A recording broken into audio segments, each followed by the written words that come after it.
এখন দেখেন চার্ট। তাহলে ইনসার্টের আরেকটা অপশন জানি আমরা, সেটা হচ্ছে চার্ট। চার্ট বিভিন্ন ধরনের অপশন ইউজ করা হয়। যারা ক্রিকেট খেলা দেখেন তারা সবচেয়ে ভালো রিলেট করতে পারবেন। একটা ওভারে কত রান দিছে এরকম ভাবে আমরা চার্ট দেখি না? অথবা এইরকম রান রেটের হিসাবটা দেখি যে প্রথম দল এত রান করছে, সেকেন্ড দল কোন দিক দিয়ে যাচ্ছে, কোন ওভারে কত নিছে। তাহলে এইখানে বিভিন্ন ধরনের চার্টের অপশন আছে। পাই চার্ট সম্পর্কে অনেকেই দেখছেন, এরকম চার্ট, বার চার্ট। তাহলে এগুলো বিভিন্ন ধরনের চার্টের অপশন আছে, আমরা এগুলো চার্ট ইউজ করতে পারি যে কোনো একটা। আমি আগে কলাম চার্ট নিলাম, এখান থেকে থ্রি ডির অপশন আছে, আমি এরকম থ্রি ডিও নিতে পারি। আমি সাধারণ টু ডি নেই, টু ডি নিয়ে ওকে করে দিলাম। আচ্ছা, চার্ট যখন ওপেন করলাম তখন খেয়াল করেন এক্সেল। এক্সেল মাইক্রোসফট অফিসের আরেকটা সফটওয়্যার বলছি না? তাহলে এক্সেলের একটা অপশন চলে আসছে, খেয়াল করেন কেন এক্সেল, এই যে এখানে এক্স লেখা, এবং দেখেন মাইক্রোসফট এক্সেল লেখা আছে কিনা, তাহলে এক্সেল চলে আসছে। তাহলে চার্টের সমস্ত কাজই হয় এক্সেলে, ঠিক আছে? এক্সেল থেকে আপনার এই যে পয়েন্টগুলো যে দিছি, এগুলো চেঞ্জ করতে পারি আমরা চাইলে। ক্যাটাগরির জায়গায় মনে করেন এ দিতে পারি, বি দিতে পারি, সি দিতে পারি, দিছিলাম, ডি দিতে পারি। এখন সিরিজের জায়গায় আমরা অন্য কিছুও লিখতে পারি চাইলে, সিরিজ থাকলে সিরিজ থাকুক। তাহলে এইভাবে আমরা চাইলে লিখতে পারি। এরপরে পয়েন্টগুলো কম বেশি করে দিতে পারি, এরকম আমাদের কাজ আছে। এখানে পয়েন্ট দেওয়া থাকতে পারে, এরকম বড় বড় পয়েন্ট দেওয়া থাকতে পারে।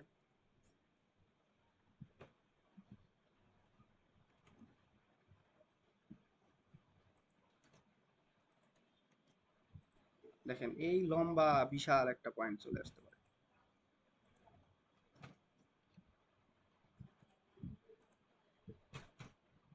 অনেক বড় পয়েন্ট থাকতে পারে, ছোট পয়েন্টও থাকতে পারে, 5, 7, 10। এগুলো যদি এইখানের সাথে কিছুই না, কারণ এইখানে অনেক বড় একটা সংখ্যা লিখছে, আমি একটু কমাই দিই। তাহলে এইরকম ভাবে আমরা চাইলে এগুলো কম বেশি যেটা মনে চায় সেই রকমটা দিতে পারি। তাহলে এগুলো দেওয়া থাকবে আমার শীটের মধ্যে, এরকম দেওয়া থাকবে, অনেক জায়গায় দেওয়া আছে। পাওয়ার পয়েন্টে চার্ট নিয়ে একটা কাজ আছে আমাদের, সেইখান থেকে এরকম করে পাওয়ার পয়েন্ট যেটা লিখতে বলে সেইখানে সিরিজের জায়গায় কি লেখা আছে সেটা আমরা বলবো। এখানে এখানে ক্যাটাগরি ছিল, এখানে কি লেখা দরকার হবে সেটা আমরা বলবো। তাহলে এইভাবে চার্ট নিয়ে আমরা কাজ করতে পারবো। আচ্ছা, চার্টের আরো কিছু বিষয় আছে। চার্ট যখন ওপেন করছি তখন চার্ট ডিজাইন এবং ফরম্যাট নামে দুইটা অপশন আসছে। তাহলে ডিজাইন সংক্রান্ত যত বিষয় তত সবগুলো আমরা এখান থেকে করতে হবে। কালার চেঞ্জের বিষয় আসলে কালার চেঞ্জ, এই যে কালার চেঞ্জ করে দিলাম। এখান থেকে মনে করেন এটা চাচ্ছি না, একই কালার চাই, হালকা এবং গাঢ় মাঝে এরকম একই কালার করতে পারি। স্টাইল থেকে এখানে স্টাইল থেকে পরিবর্তন করে এরকম টানা দিয়ে এরকমও দিতে পারি, এরকমও দিতে পারি। কি গল্প করেন?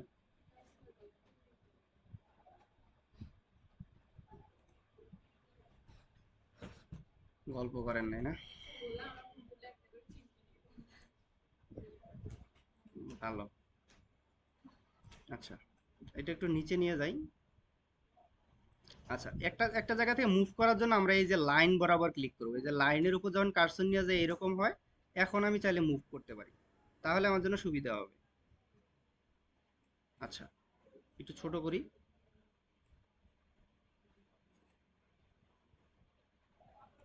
এখন দেখেন এইখানে এই যে এইখান থেকে স্টাইল পরিবর্তন করতে পারি। আবার আমার মনে হলো যে না, আমার ডেটা একটা পরিবর্তন করা দরকার, এখানে 25 অনেক বড় হয়ে গেছে, তাহলে এটা কমায় আমার 15 করা দরকার। কিভাবে পাবো? এইখান থেকে দেখেন একটা অপশন আছে এডিট ডেটা। তাহলে এডিট ডেটাতে গেলে আমরা চাইলে ডেটাটা নিয়ে আসতে পারি। তাহলে 25-এর জায়গায় যেটা বললাম যে 15 করে দিতে চাই, তাহলে এইরকম আমি চাইলে করতে পারি। বুঝতে পারছেন? এটা গেলো অপশনস, আমরা চাইলে এডিট ডেটা থেকে ডেটাগুলো নিয়ে আসতে পারি। লেআউট অপশন সম্পর্কে বলছি যে যে কোনো জায়গা থেকে মুভ করার জন্য প্লাস আইকনে কি কি আছে। প্লাস আইকনে এই যে বিভিন্ন ধরনের এইখানে যে অপশনগুলো দেখতেছি, যে নাম্বার দেয়া আছে কতগুলো, এরপরে একটা চার্টের টাইটেল দেয়া আছে, কি রকম টাইটেল লিখতে চান আপনি সেটা লিখতে পারেন। এখান থেকে সিরিজের নামগুলো দেয়া আছে এবং কালার অ্যাপ্লাই করে দেওয়া আছে, যে সিরিজ 1 এর জন্য এই এরকম গাঢ় কালার, সিরিজ 2 এর জন্য এরকম হালকা কালার, সিরিজ 3 এর জন্য একদম এইরকম হালকা কালার। তাহলে এগুলো যে দেয়া আছে, এগুলোর অপশনগুলোর সাইডে যে আমাদের অপশনগুলো আছে এগুলো আমরা চাইলে এখান থেকে অ্যাপ্লাই করতে পারি। আমরা চাই যে ডেটাটা দেখাইতে, ডেটা লেভেল দেখাইতে, এটা তাহলে ডেটা লেভেলে টিক মার্ক দিয়ে দিলাম। তাহলে ডেটা লেভেলটা সাথে সাথে আমরা দেখতে পাচ্ছি যে এটা 15, এটা 2.4, এটা 2, এভাবে আমরা চাইলে দেখতে পারি। আবার ডেটা লেভেলসটা কোথায় রাখতে চাই আরোতে ক্লিক দিয়ে সেটাও আমরা চাইলে দিতে পারি, ইনার সাইড, ইনসাইড বা আউটসাইড, বা এরকম ডেটার একটা টিক মার্ক দিয়ে বা মেসেঞ্জার আইকনের মতো যে ইটা আছে এরকম করে দিয়েও আমরা দেখতে পারি। তারপর টেবিলটা যদি শো করাইতে চাই তাহলে সেটাও করতে পারি এখান থেকে টেবিল, তাই না? এইভাবে আমরা চাইলে শো করাইতে পারি যে চার্ট টাইটেল, এই যে এখানে চার্টের অপশনসটা আছে, চার্ট টাইটেল, এই যে চার্ট টাইটেলটা আমরা চাইলে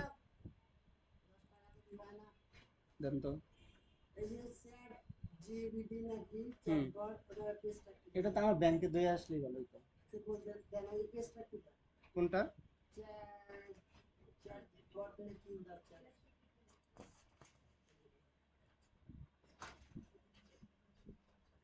তাহলে এখানে একটা টাইটেল দেওয়া আছে, আমরা তাহলে টাইটেল পরিবর্তন করে ফেলতে পারি, এখান থেকে লিখে দিতে পারি আমরা আমাদের মতো করে টাইটেল, যদি টাইটেল দিতে বলে।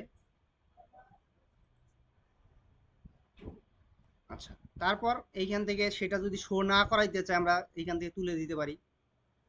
এরপর সিরিজের অপশনসটা আমরা কোন দিকে আছে এই দেখেন, এটাকে বলে লিজেন্ড অপশন। লিজেন্ড অপশনটা আমরা কোন সাইডে রাখতে চাই, টপে রাখতে চাই নাকি লেফটে রাখতে চাই, রাইটে রাখতে চাই, সেটা আমরা এখান থেকে নির্দিষ্ট করে দিতে পারি। এই যে টপে রাখলাম এখন, ওই যে কালার্সের বিষয়টা, তাহলে সেটা আমরা চাইলে এখান থেকে দিতে পারি। এইখানে মোর মোর অপশন আছে, মোর অপশনস থেকে আমাদের এইখানে আরো বিভিন্ন ধরনের অপশনস থাকে, এইখানেও কাজ করার দরকার হবে, এগুলো সম্পর্কে আমরা একটু পরে আলোচনা করবো বা নেক্সট ক্লাসে যখন দরকার হবে। এই জন্য বলতেছি যে শীটের দরকার, কারণ শীট ছাড়া এগুলো শুধু ক্লাস নিয়ে অনেক ক্লাস লস হয়ে যাবে। আপনাদের 28 তারিখে এক্সাম দেওয়ার কথা, না হলেও তো দেরি কয়েকদিন পরেই হবে, হয়তো 28 তারিখেই হওয়ার কথা। কারণ হচ্ছে যে সবাই হয়তো জানেন যে যেটা বাংলাদেশ এডুকেশন বোর্ড বা কি বলে, টেকনিক্যাল এডুকেশন বোর্ড, তাই না, ওইটার আন্ডারে যে পরীক্ষা হতো বিটিভি, সেটা বন্ধ হয়ে যাওয়ার কথা, এনএসডি হওয়ার কথা, এনএসডিএ, সেটা যদি হয় তাহলে আমাদের বিটিভির আন্ডারে যেহেতু এখনো প্রশিক্ষণ হইতেছে, তাহলে ওইটা যদি হয় এটা এক্সাম বন্ধ হয়ে যাওয়ার একটা সমস্যা সম্ভাবনা আছে। তাহলে সেটা আর কবে হবে না হবে, এই জন্য 28 তারিখে নেওয়ার একটা প্ল্যান করতেছে। যদিও 28 তারিখে আমাদের কাজের কোনো শেষ হওয়ার কোনো সম্ভাবনা নাই, কারণ এই সপ্তাহটাই সময়, আর পরের সপ্তাহে এক সপ্তাহ হয়তো সময় পাবো, কোনোভাবেই সম্ভব না। এখন দেখা যাক কি ডিসিশন আসে অফিস থেকে, সেটা দেখা যাক। কারণ আমার দুইটা শীটের যদি আমি সবগুলো অপশনস করাইতে যাই, একটা করে জব 3, 6, 18 দিন তো এমনিই লাগবে আমার। 6টা জব যদি আমি দেখাই দুইটা শীটের, 1.5 দিন করে হিসাব করলেও তো আমার 18 দিন দরকার হবে। তাহলে সেই জন্য আরো একটু মনোযোগ দেন, আর শীট কালকে যদি ফটোকপি না পাই ক্লাসে ঢুকতে দেবো না, ঠিক আছে? ক্লাস থেকে ওই দিক থেকে বাড়ি চলে যায়। আচ্ছা, তাহলে প্লাস আইকনে ক্লিক করলে এই অপশনসগুলো আমরা দেখতে পাই, বিভিন্ন ধরনের ডেটার অপশনস, চার্টের অপশনস, চার্টের নাম, টাইটেল, তারপর লেজেন্ড অপশনটা, লেজেন্ড বলতে এই যে কালার্সের অপশনটা, টেবিলের অপশনসটা, ডেটা লেভেলসটা, এগুলো আমরা সবগুলো দেখতে পাই। এরপরে এই যে এখানে ব্রাশের মতো যেটা দেখা যায়, এখানে এইটা হলো স্টাইল, এই যে এইখান থেকে আমরা স্টাইল পরিবর্তন করতে পারি, এইখান থেকেও করতে পারি, এইখানেও কালার্সের অপশনটা আছে, এইখানেও কালার্সের অপশনসটা আছে, এইখান থেকেও আমরা চাইলে কালার পরিবর্তন করতে পারি, যেটা এখানেই দেখলাম শুরুতেই, এখান থেকে আমরা চাইলে পরিবর্তন করতে পারি। এই দুটো অপশন দেখলাম। আরেকটা অপশন আছে ফিল্টার, ফিল্টারটা আমাদের কাজে লাগবে, নেক্সটে আমরা এটা নিয়ে আরো ডিটেলস আলোচনা করব। সেটা হচ্ছে, দেখেন আমরা সিরিজ ওয়ানের শুধু সিরিজ ওয়ানটা দেখতে চাই, তাহলে সিরিজ ওয়ান দিয়ে অ্যাপ্লাই করে দিলাম, তাহলে দেখেন শুধু সিরিজ ওয়ানটা দেখাচ্ছে, তাই না? এইখান থেকে আমরা এটা এইভাবে বলতে পারি ফিল্টারিং। মনে করেন আমার কাছে 100 জনের একটা লিস্ট আছে, এখন 100 জনের লিস্ট থেকে আমি একজনের নাম খুঁজে বের করা একটু টাফ হবে না আমার জন্য? কিন্তু আমার কাছে যদি নামটা জানা থাকে, তাহলে আমি শুধু সার্চ করে দিলেই, যদিও ডিফল্ট ভাবে 2-3 জনের নাম থাকতে পারে, কিন্তু বাবার নাম, মায়ের নাম, জায়গা, ফোন নাম্বার, এগুলো যদি আমার ডিটেলস থাকে, সবকিছুই কি মিল হবে? হবে না, একটা না একটা পরিবর্তন থাকবেই।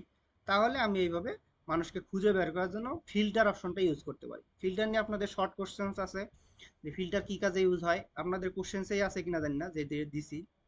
তাহলে এগুলো মাথায় রাখতে হবে, ফিল্টার।